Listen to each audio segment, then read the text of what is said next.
Believe me when I tell you that AI has made things a lot more challenging for teachers and students, because there is always that temptation hanging over the heads of students to just, why don't you just go ahead and chat GPT that, get that essay done in 0.5 seconds and go do whatever you want to do.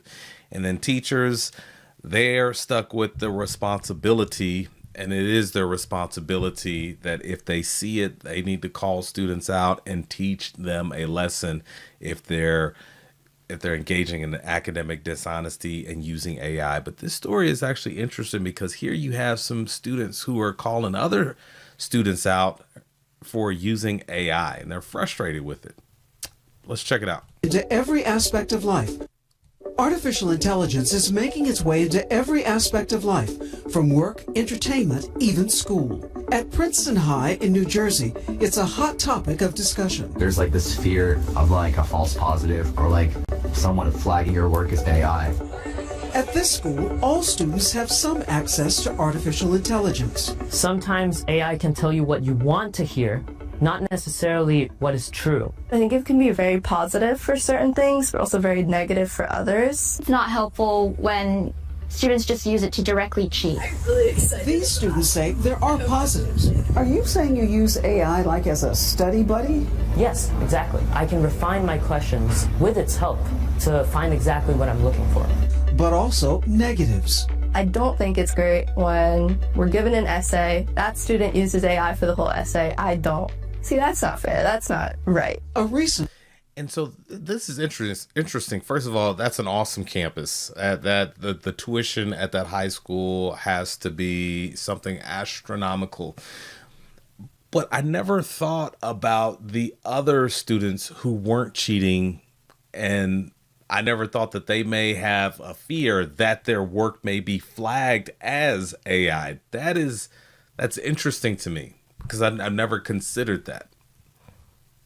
Pew Research survey found 26% of teenagers said they use ChatGPT for schoolwork, double the rate in 2023.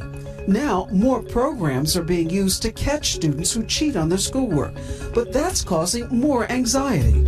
AI detection tools mistook human writing for AI writing 6.8% of the time. Students now complaining. And that's not an insignificant number. As we all know, well, maybe we don't all know, but AI can get things wrong. AI can definitely get things wrong. In a lot of instances, you can just spot it, especially those AI generated pictures. Like, you can just see the errors and inconsistencies.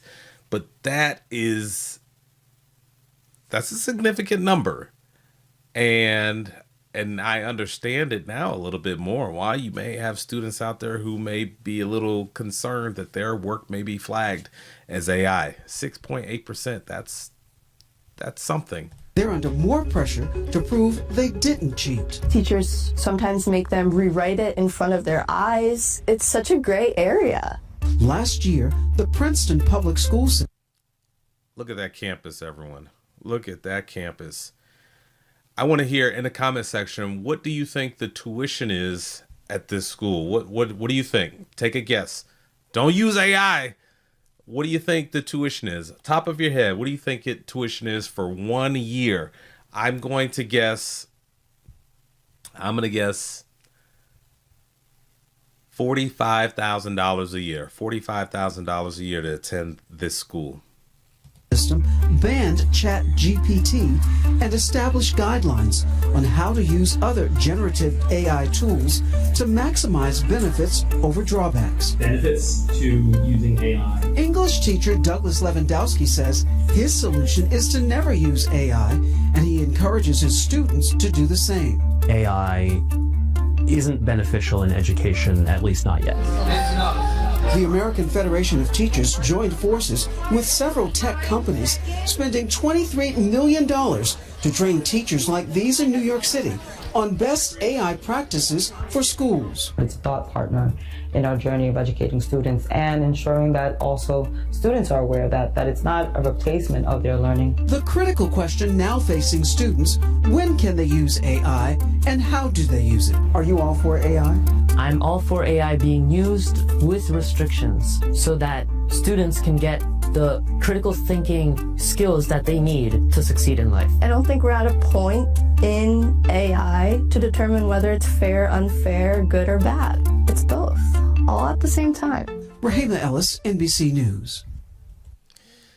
So that's an interesting conversation / debate that we're just going to continue to have, because more and more you have younger people who are growing up with AI all around them.